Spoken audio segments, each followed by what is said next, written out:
Kelindi kopekka ilishmayaptimi uyda? O'sha o'g'ilda ham bir tiyinlik qadri yo'q o'sha uyda.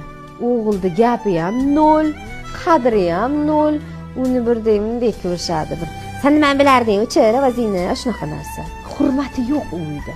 Sevinch Mo'minova to'g'ri gapni aytdi. Kelinni kopeykaga ilishmagan xonadonda rost ekan o'g'ilning hurmati bo'lmaydi. Yigit bilan uchrashuvga chiqqanda siz unga mana shu 3 ta savolni berish orqali u bola onasini bolasimi yoki mustaqil erkakmi? Mana shuni aniqlab olishingiz mumkin. Birinchi savol: agar onangiz menga nohaq tanbeh berib, sizdan meni haydashimni talab qiladigan bo'lsa, siz qanday yo'l tutasiz?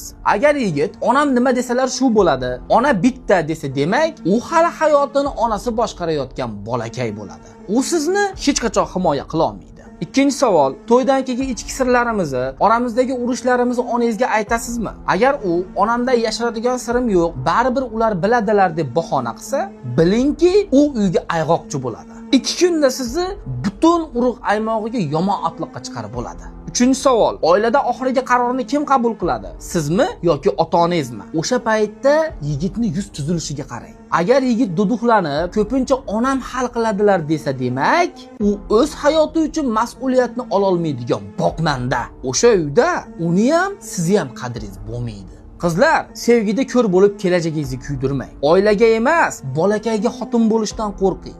Bu videoni ko'rib turgan erli ayollar, siz uchrashuvda eringizga shu savolni berganmisiz yoki yo'q? Izohda yozing. Aytgancha bu videoni esa yigiti bilan gaplashib, yaqinda to'y qilish arafasida turgan dugonlaringizga va yaqinlaringizga yuboring.